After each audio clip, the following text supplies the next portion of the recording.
everybody, and welcome to another week, another episode of Relative Pitch. We are so happy to be here and so thankful to bring on a dear friend and old professor that I knew from high school, Dr. Tina Holmes-Davis, coordinator of music education and associate professor of music at Georgia College and State University. Thank you for coming on today and talking with us. Thank you for having me. I'm always, so I think the reason I'm here is because I am a stroke survivor and I have worked really hard to maintain my professionalism in musicianship despite or after disability. And so then that leads me to also know that I'm more privileged than most people. And so most people with disability don't have the resources to do what I do. And so I'm trying to create resources for those people. And one of the ways we do that is by bringing people's attention to the fact that it is possible. Yeah. Yeah. Yes. I And I love that. I do. Well, one is like Michael said, I feel like I've known you for so long as well. Forever. And I remember when your stroke happened, and I was like, what in the world? Like it shocked all of us. Yeah, probably me more than anyone. Yeah. And and then just to see like all of the things that you have still accomplished after that, and where you are, and your ministry of saying, yes, I this happened to me, but I'm gonna continue my musicianship. I just love seeing that kind of drive. And it's such an inspiration to see, especially seeing you like right now on this podcast. I love seeing it. Well, thank you. And I don't generally go for the inspiration thing because when everything is ripped away from you, you struggle to hold on to what you can have. So I don't see it as inspiring. I see it as surviving. Mm. Because yeah, I could have been in full-time nursing care in a wheelchair and drooling for the rest of my life. That was definitely on the table. Yeah. But I would rather teach college and do the things that I'm doing, to make it possible. Actually, I'm kind of following in David Knapp's wake. He did what I'm doing 10 years before I did it. And so I can't even pretend like I'm the only one or the first one. I remember I would piggyback off of Anthony because we're from Middle Georgia and grew up in Augusta and went to Davidson Fine Arts Academy or Magnet School. Excuse me. But like we knew you because you were so prominent in Middle Georgia because Georgia College State University. Remember when it happened? And then I remember like there was a rest period and then you started going to work again. You were like, I'm gonna do this. This is gonna be a thing. I was like, so like that is like perseverance on the next level. It like last year when you conducted. Yes, at GMEA. It pays to have your husband be successful. That was completely nepotism, but I got to do it. So We need it because you were given the space and you were like, we can still be here. We can still do this. I'm going to provide the next opportunity for the next person in line.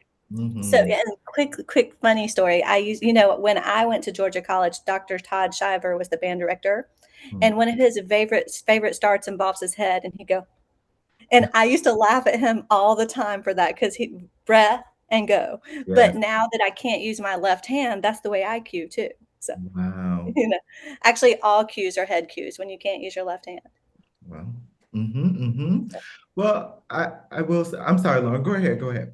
no. I mean, this is really great because it's nice that you all are have this connection. And for me, I'm more infatuated with this conversation around accessibility because this is something that has been popping up more and more and more as it should have been before, but especially now it's happening more. I just went to an arts accessibility conference at the zoo like a few weeks ago, and the conversations that were happening that they were like, yeah, because now there are consultants, right, who go into venues and they go say, hey, actually, you have no ADA compliance in here. Like you are doing nothing for anyone who has needs.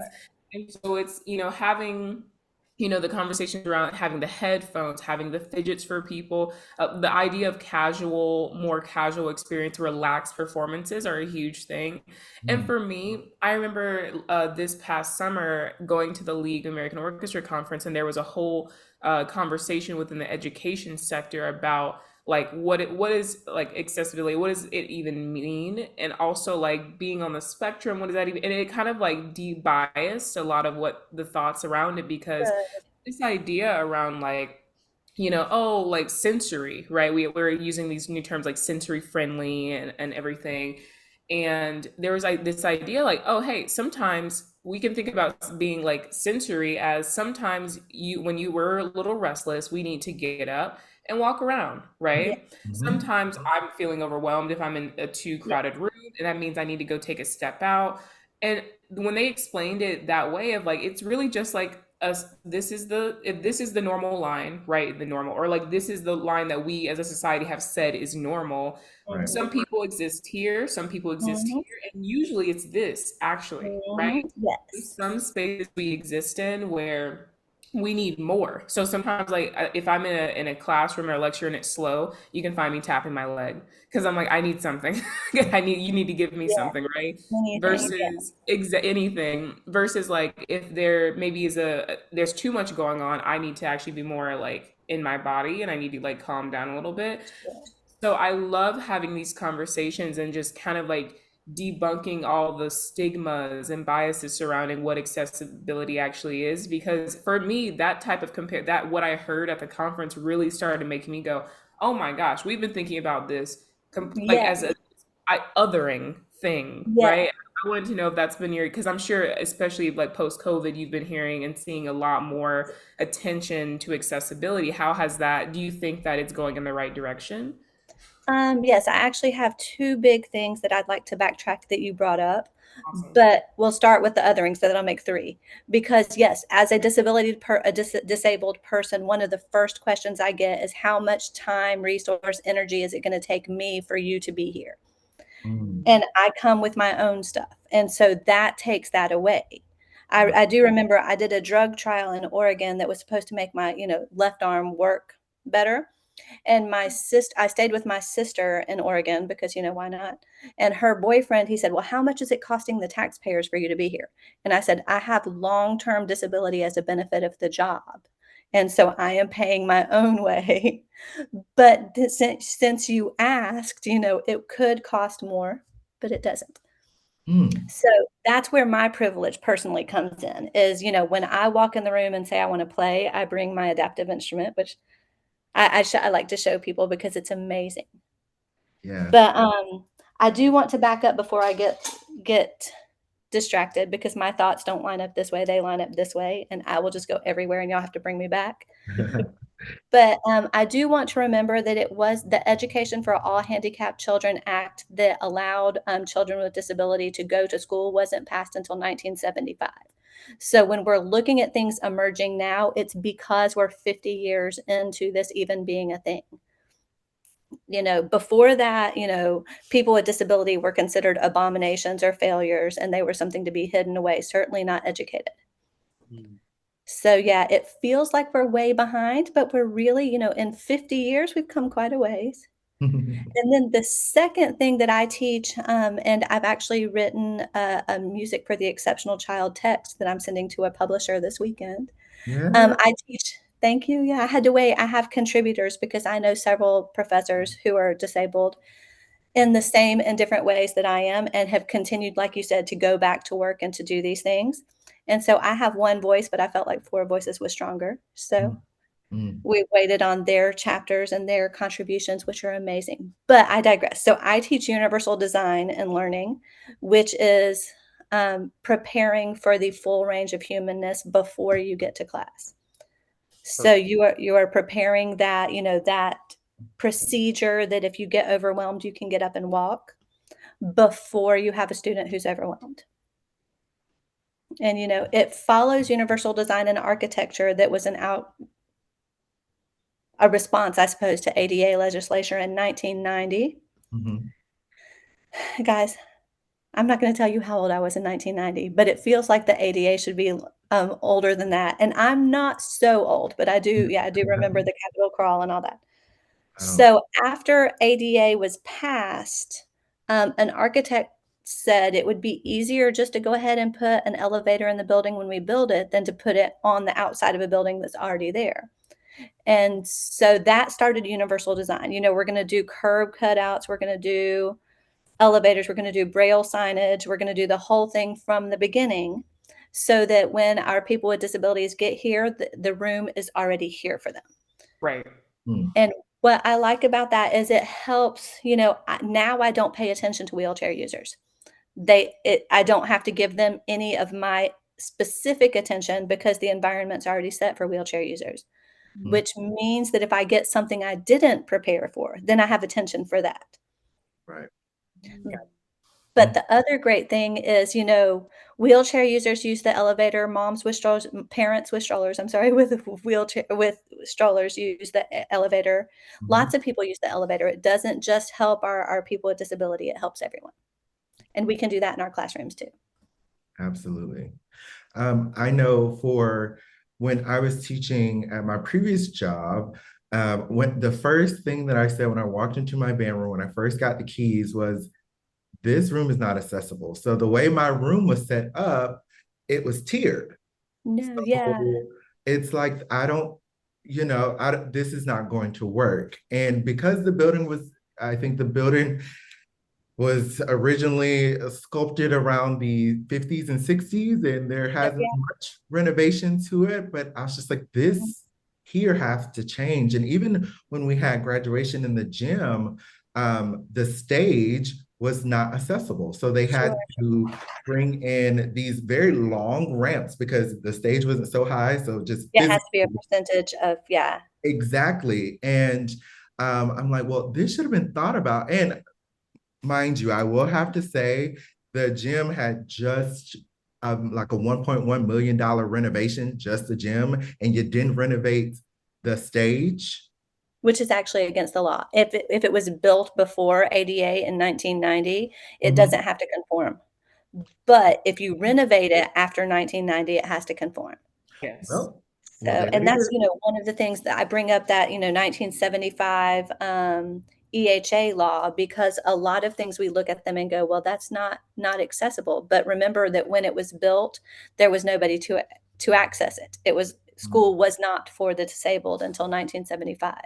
And even then we put them in a hall or a basement or somewhere, so only part of the school was for them. Mm. So, I look when I teach, Orf Kadai, Dalcroze, Suzuki, Dalcroze specifically, Mm. they do a lot of movement and things, and it seems very able centric. But remember, when these guys were working, there were no disabled students at school. So it was not that they didn't want disabled people, they just weren't there. Mm. Mm. So for our listeners, uh, Mhm.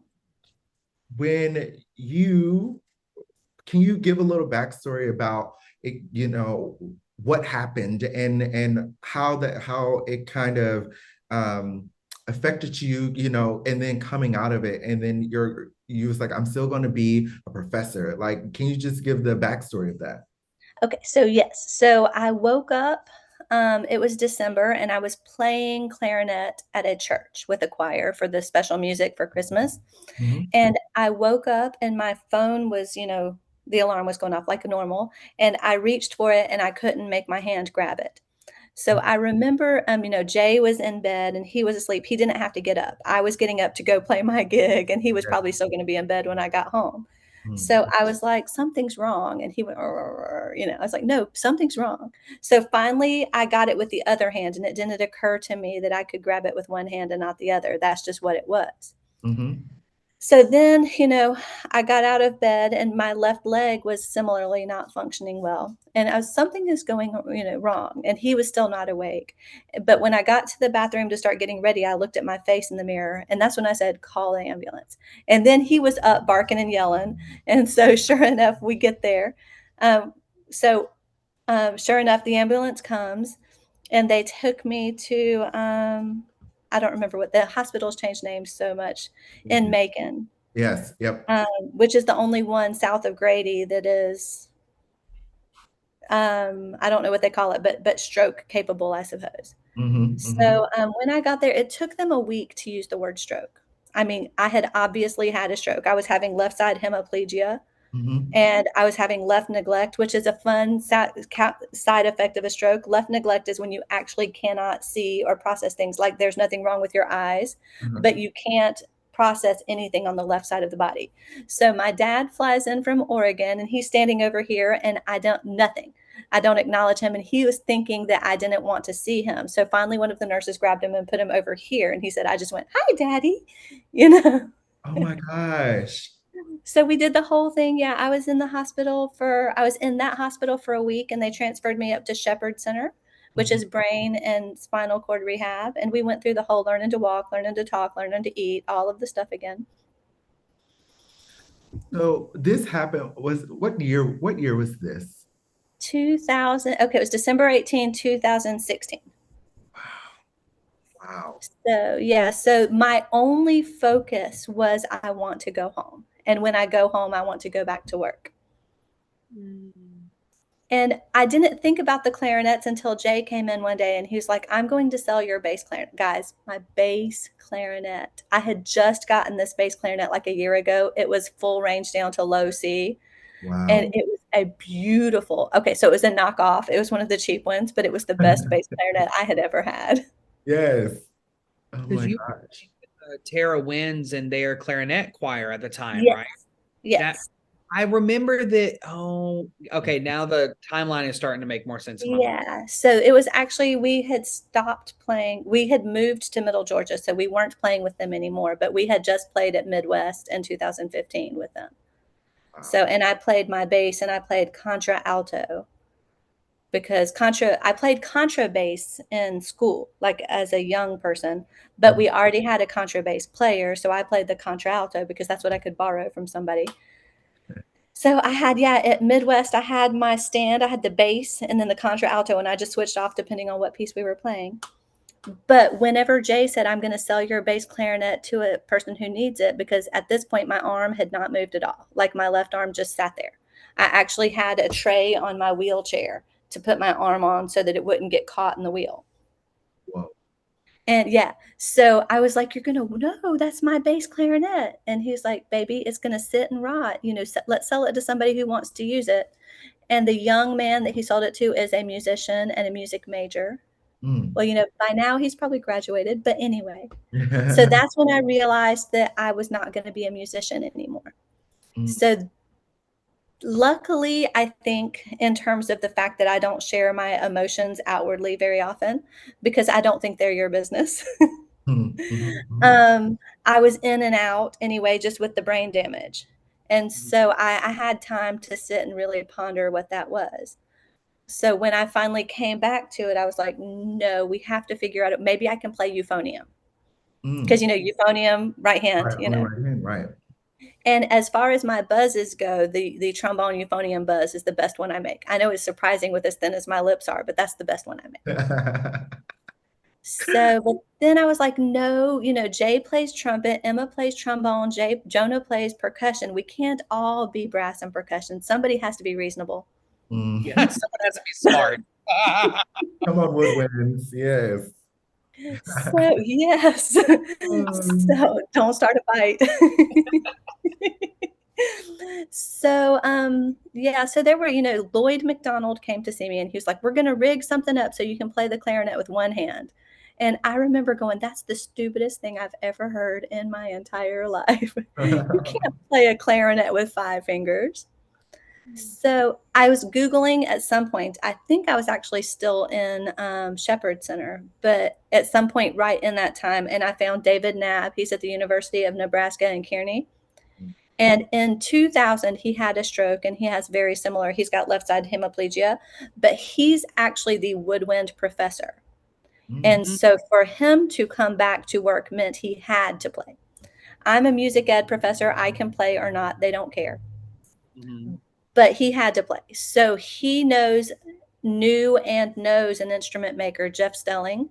And so he and Jeff worked for a couple years on a toggle system saxophone that allows him to play the saxophone with one hand. And if you haven't seen his TED talk, I mean, I would do a TED talk, but I can't say anything that he hasn't already said. So I just point people to his TED talk. But so he's got that. So I called him and I said, do you have anything for clarinet? And he said, no. But Peter Worrell is an instrument maker in Manchester, UK, and he makes a one-handed clarinet. There it is. So, yes. So I was so excited. And in the true nature of somebody with a brain injury, I just thought I was going to pick it up and I was going to be amazing. And I think that's a survival mechanism because if we realized how hard it was going to be to live, we might not be as willful to live. If we realized how many things we were going to have to learn and how many years of, I still get Botox injections in my left calf to keep my foot from clawing up so that it's not useful, which they're not terrible. It's just a series. I started off with 15 to 20 shots every like 3 months. Now I think we're only down to 6 or 7. A little better. Botox into the muscle to get the muscle to quit clenching. Yeah, so I tell people I'm going to get Botox, and they assume I'm like, no, not that. But for several years, every time you have a headache, you get an MRI, which aside from that, you remember the what's the new horror movie that has the little goblin in the MRI machine? The power goes off, and then the thing comes running up behind him. Oh, I saw that. I don't Trailer. watch movies, but I saw the intro and I said, I'm not going to watch this. Yeah, it was on the commercial, and I was like, why would they do that to those of us who already struggle? Getting in the It's Oh terrifying. no. But there's not that much room in an MRI machine. Right. There's not enough room for you, much less some goblin to kill you. apparently. Um, So I'm reading along on the website. I pulled up the website with the one-handed clarinet, and the fact that it can go the full chromatic range, Yes. really So cool. let me show you. Okay, tell me if you can't see it because I'm trying to get close enough and still see. Okay, so these 3 keys are the normal. Which hand is this? The right hand. And so then I've got, instead of the 4 pinky keys, I have a toggle. Oh, Which is one of the challenges because, the number one rule of clarinet is we don't slide our pinkies. and now you slide your pinkies. And now you slide your pinkies. And also the toggle you don't always push, especially C sharp. You don't always push it right on the little button. Sometimes I have to push it in the middle to get it to close right. So sometimes C sharp doesn't speak for me the way I want it to. Okay. But it does, so yeah, this is all of these closed keys and this toggle, they do what you would expect. So, on the bottom end, B flat, B natural, A, G, F, F sharp, whatever. But the register keys down here, see, and there's no thumb rest. Because there's yes. Okay. There's what is it called? It's like a bassoon. It's called a clary hanger. So there's a hook on the bottom between the bell and the lower key joint that hooks on here. So it balances like a bassoon, but on a neck strap instead of a bassoon on a chair strap. So let me see. There's the hook. Maybe. No, this way. Sorry. Oh, yes. Oh, yeah. So one thing. Oh, sorry. No, you're good. No, one thing I just noticed with one of my colleagues in the orchestra is they're older colleagues, so they don't sometimes have the full strength to hold it up. So they have a metal device that hooks to their stand that they put in the bell. So really? For them, and it's one of my oboe colleagues. He sounds phenomenal. Like literally when they were playing Scheherazade, I was like, and it probably has to do with carpal tunnel syndrome too, because that's the reason woodwinds are starting to use more neck straps on these smaller instruments, because you get carpal tunnel syndrome after playing for so long. But this one had, and it no longer has, an adapter here that you could put onto a boom stand. So if you go on to Peter's site, you can see that he has it so that you can put it onto a boom stand. And then you just, like a tuba tamer, you just go up behind it and put your hand on it and play it. Oh, okay. And then correct me, I'm very not smart with clarinet. I see the price on here. Is that a regular price of a clarinet as well? Or is it a lot higher? A little higher. I mean, for a handmade, this instrument was handmade for me after I ordered it.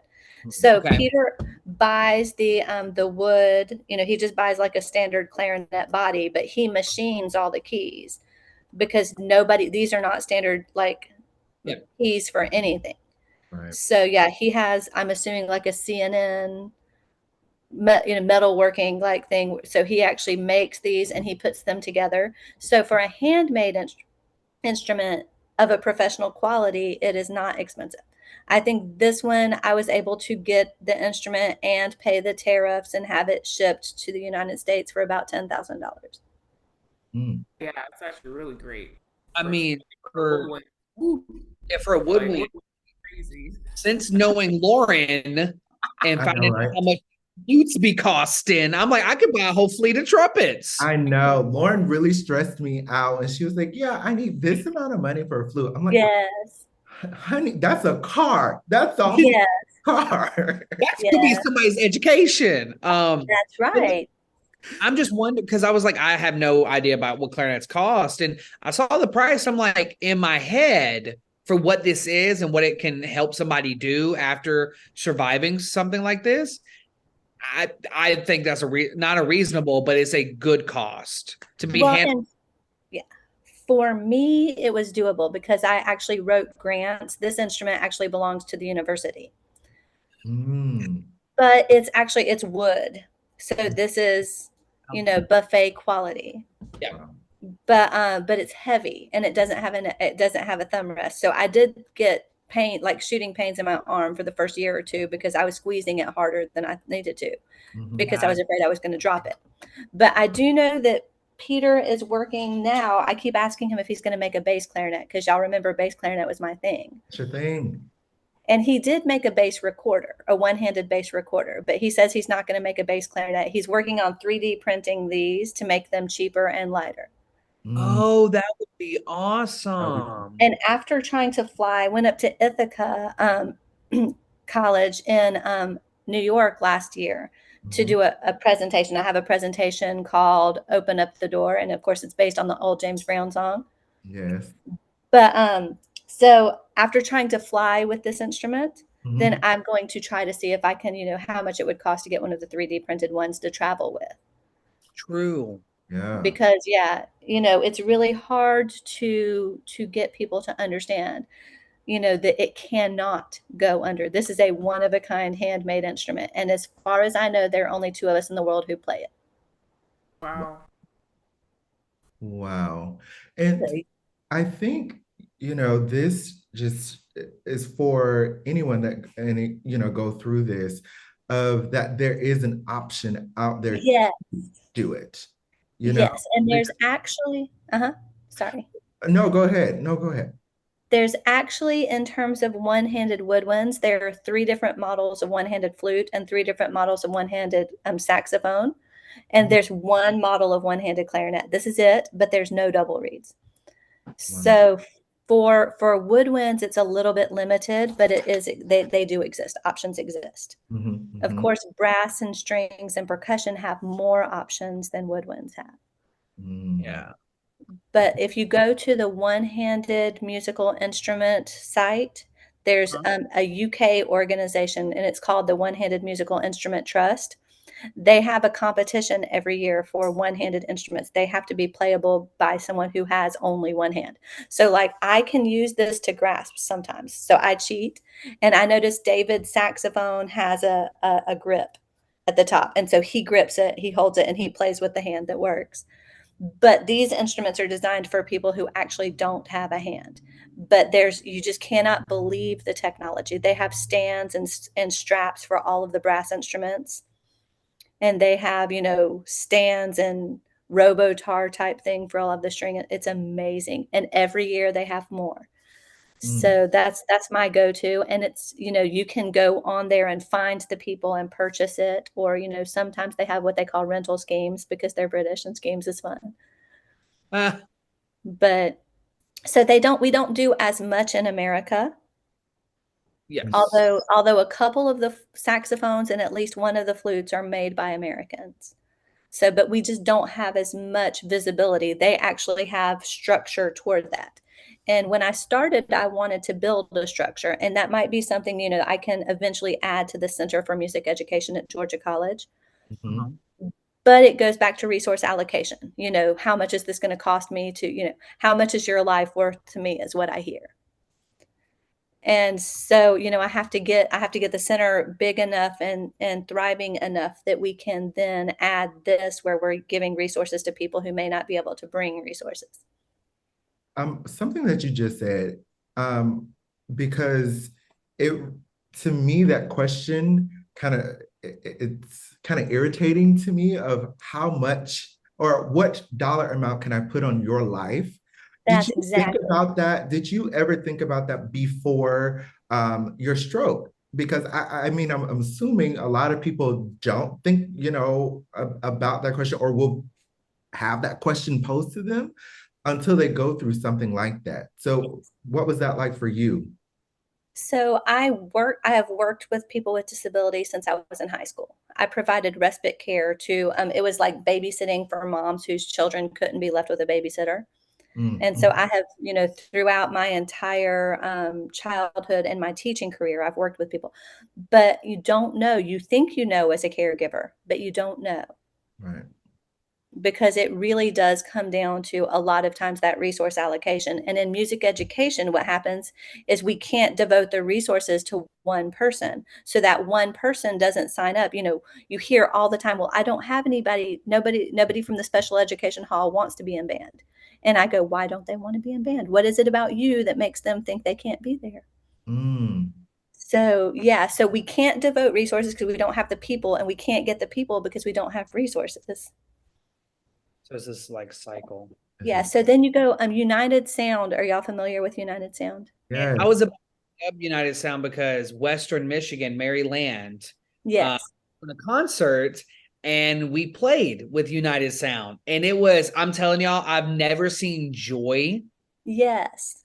like those kids Yeah. playing with United Sound. I'm like, oh my God, I wish I had that joy. Let me stop being jaded about the music business and just bring back the joy. And it was just like a cool experience for us who I think like the more education you get and the longer you're in the field, there's a tendency to become more jaded Well, you when see the problems. Yeah.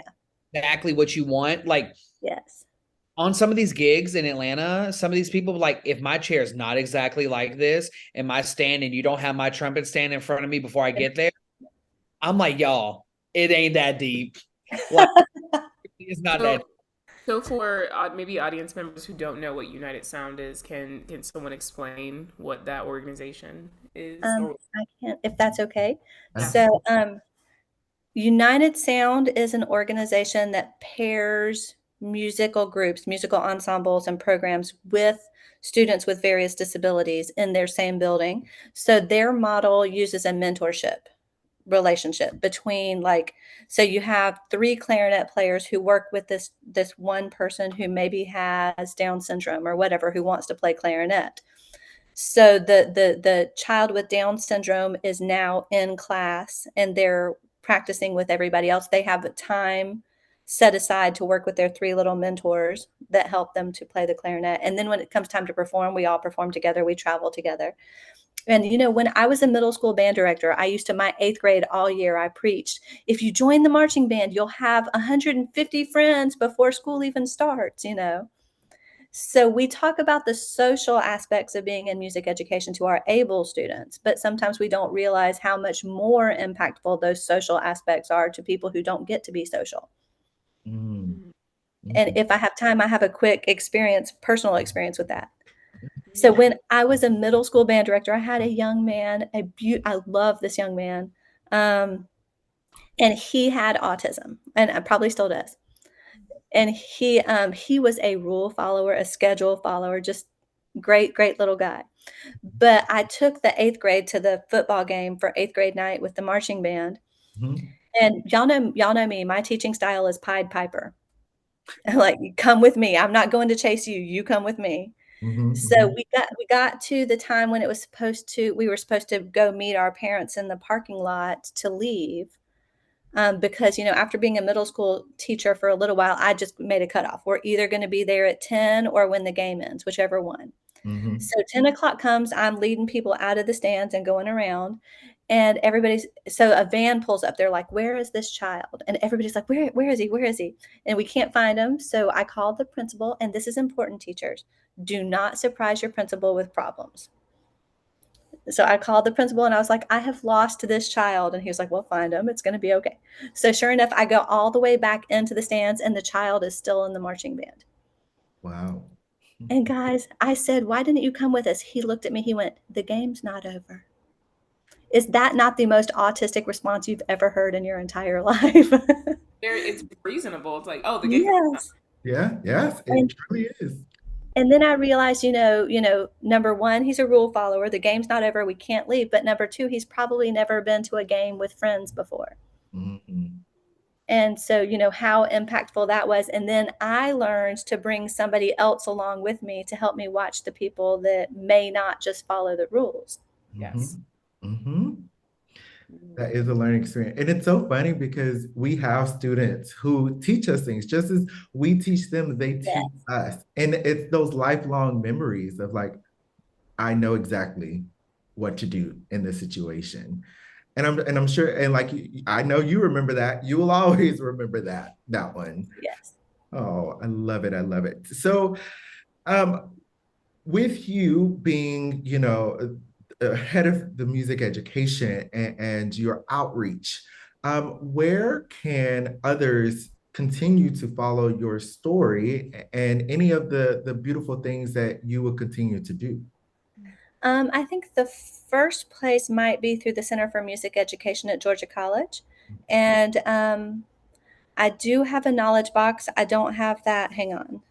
I'm trying to pull up my URL because I didn't come prepared. So that's not necessarily disability oriented, but basically we do a series of workshops each year on various music education topics. So this year we had Dr. Myra Roden come talk about perspectives of being a female band director, and specifically because of her foresight or her work in starting the Athena camp for women in music leadership. And so we have actually tomorrow the opposite side of that. I have perspectives of being a male elementary music teacher with David DiStefano, who's very prominent in the Atlanta Orff area association.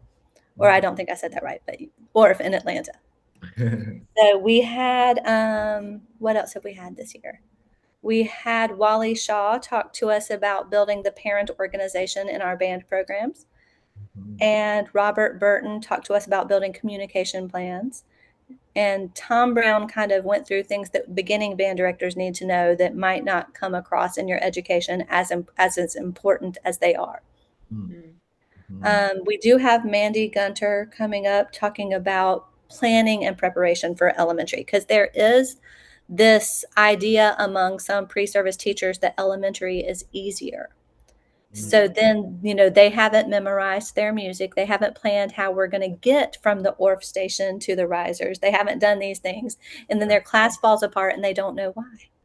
Mhm. Yes. Yeah. Let me see. Go ahead.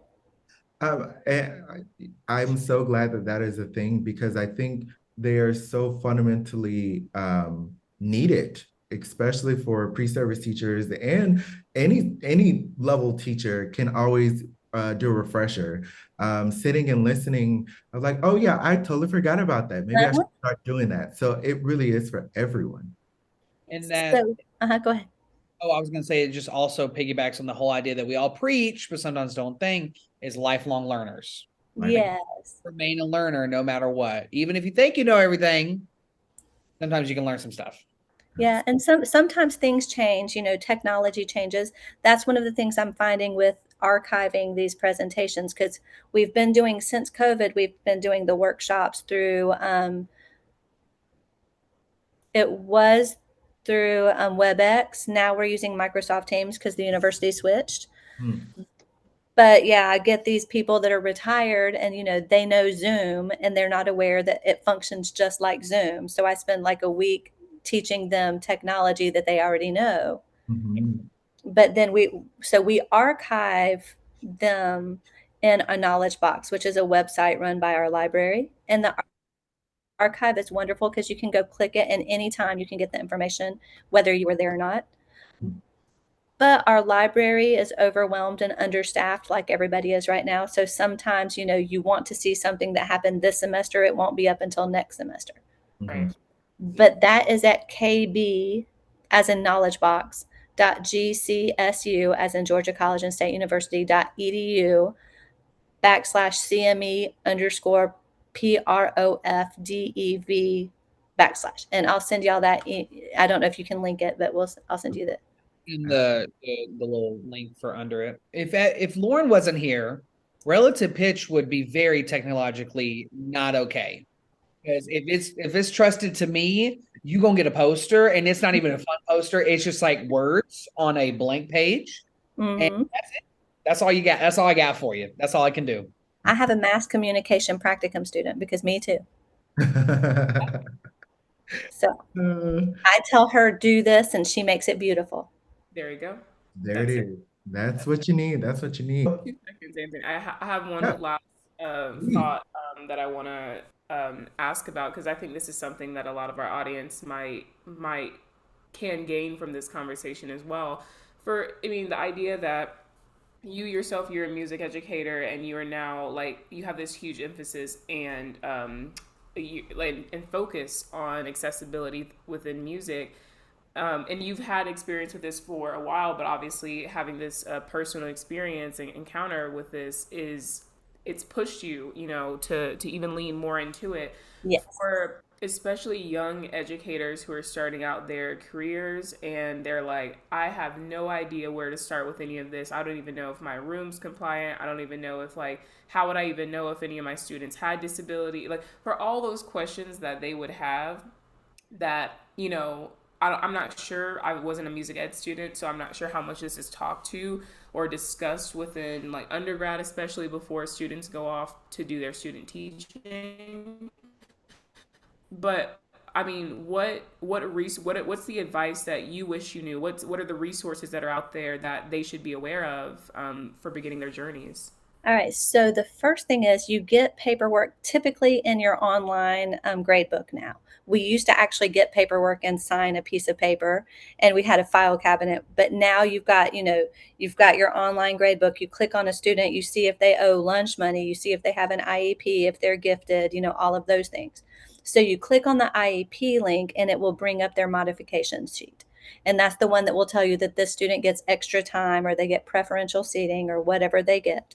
And then the caseload manager should come around during the first couple of weeks of school and have you sign a document that says that you have access to their modifications and accommodations. So what I teach my students, my students probably get more of it than anybody else, because I don't want any person to be turned away from a music classroom. And I do know that teachers don't turn away music students because they don't think that we should get an education. They just don't know what to do. So what I say is, plan those UDL options in for, those invisible things. You can't always see autism. You can't always see ADHD. Some of those are easier to deal with because they're here, and we can still play the instrument. We can still sing the song. But with others, just pick one.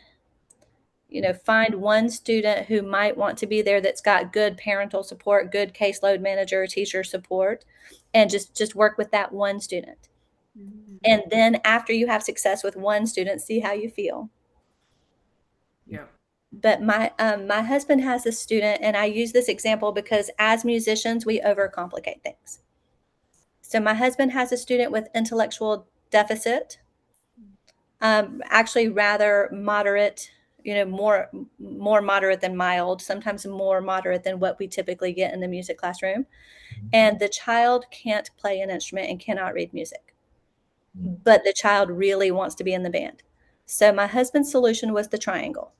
The child sits on the front row with the flute players and plays quarter notes on the triangle. And so musically, it's irrelevant. It doesn't change anything. It doesn't help. It doesn't hurt. And they're in the foundational band. They're not like in the group that's going to Carnegie Hall playing quarter notes on a triangle. But they are in the band that if they're going to learn and be able to move from where they are to the next stage, this is the band they're going to do it in. So you would think that this child was the featured soloist at everything they do by their excitement level. And every time we go to Kroger, the child works like as a stock person at Kroger. my husband gets tackled, not hugged, tackled. Because again, it seems silly to us as, professional level musicians, it's just quarter notes on the triangle, but to the child, they're in the band, they're playing in the band, they're valuable, they have friends, and they get to get dressed up in their concert black and go on the stage and play with everybody else, and their parents get to be proud of them, and it's this huge thing. So pick one and don't overcomplicate it. Mm. If start with what the child can do, and if that's what they can do, then let them do that. Put them where they can do what they need to do without, we don't want to draw back the performance of someone else, but we also don't want to exclude. So, figure out where that looks for you. And it might not be quarter notes on a triangle. It might be something else. I think Michael Teddy had a snare drummer. He gave him a drum pad instead of a drum for the marching band for a similar need. I love this for many different reasons, but I think the thing I like the most about it is that it makes us understanding a little bit more about what impact really means for students for music. Yes. Are we just saying it's only impactful for students if they go play at Carnegie Hall? Are we saying it's only impactful for them if they become a music major? But what is the point of music? What's the point of arts? It's joy for this student. It sounds like it's joy. It's the feeling of feeling like they belong somewhere. And I think that's something that often we forget, especially as you're in the year and you're just trying to get performance evaluations and concerts. Obviously, you have to, as a teacher, you have to be everything, right? You have to think about all your different. You have to think about the students who want to go to Carnegie Hall, right? Yes. You can't ignore them. But I think often excluded are the students who may be there for the enjoyment of just being and existing within that space. And so I like the idea that we're refocusing that lens as well, because especially for young teachers, they see all these amazing educators who have all these accolades and awards and everything, and they're thinking, oh my gosh, their students are champions, they have championships, and they are doing all this amazing stuff. But also, they don't. I think at that early age, they forget that a lot of the students are coming in there because they just want to play in band. Yes, my husband joined to go to Disney World. He knew his parents weren't going to take him to Disney World, and now he's taking groups to Carnegie and stuff. But yeah, I say all the time, especially during marching season, we cannot sacrifice the children on the altar of trophies. No. So trophies are a thing. When you go out to play, you want to go out with the expectation that you're going to play well. When you go out to compete, you want to go out with the expectation you're going to compete well. But we are not going to sacrifice our students to this. We're not going to jeopardize their mental and physical well-being. And we're not going to exclude people that, don't fit the example of what exactly a musician should look like. Because how many of our kids are actually majoring in music anyway? Even the able ones. I mean, that's not the goal. That might be a goal, but that's not never been the goal. No. Amen. The joy of just playing an instrument should be our main topic. I mean, even for you, your clarinet, your joy was playing clarinet, and Yes. you were not going to let anything stop you from playing that clarinet. And I love it. I love it. And but the last thing I'll add about the purpose and impact of it, you never know which student who's going to walk out of band who is not a music major, who's going to go on and become a lawyer that works with artists and works with venues to go, hey, we're actually going to get this venue up to standards because it's illegal for you to, you know what I mean? And who's going to be the doctors, who are the music therapists, who's going to go out and become the flute, clarinet, bassoon makers who make those one-handed instruments. Like, for a student who sees that occurring around them and goes, oh my gosh, I want to go into research so that I can figure out how to make prosthetic arms for students who want to play instruments and make them cheap and affordable enough for students. You have no idea who is sitting in your classrooms. And if you just only think that all your students want one thing, you are missing out on the possibilities of what can be put into the world. And right now, there are kids who are going to do things that we can't even imagine now. We can't even imagine that thing could exist in the universe. Yep. Absolutely. Exactly. Absolutely. Oh my gosh. So, I mean, I'm so thankful for this conversation. What a beautiful way to kind of like end the week for us, and for the listeners. This will be midweek for you, so hopefully this is rejuvenating for you, and this is something that you're like, I really want to think more about this. I want to learn more about what organizations in my city, in my school. Maybe your school even has some organizations that do this. And just be curious. Just go learn more about it. But I mean, again, these two knew you, but this is my first encounter with you, and I'm just so thankful to have had this conversation and for you to share your wisdom and your experience. Thank you. I'm just so excited that people still want me, because you do, as a disabled person, have no matter how well you function, there's a significant portion of I'm just a burden. Everybody else has to work harder for me to be here. And so it's so nice to be valued for myself with, not despite, but with my disability. Yes. Well, I can tell you here at Relative Pitch, we love you. You are a part of our family, and we just want to thank you so much for joining us for such a well-needed conversation. Thank you, thank you, thank you. And I know our audience members are thanking you as well. To our audience member, I hope that you have enjoyed this conversation, and all the links to everything that we talked about today will be down in the description. Please go be curious and find those things. And especially if you're a future music educator, like we've already said, know the things now. So when you do have students, you're not one of those directors who like, I don't know what's going on. So just be curious, and please stay tuned for some more great episodes. Thank you and enjoy.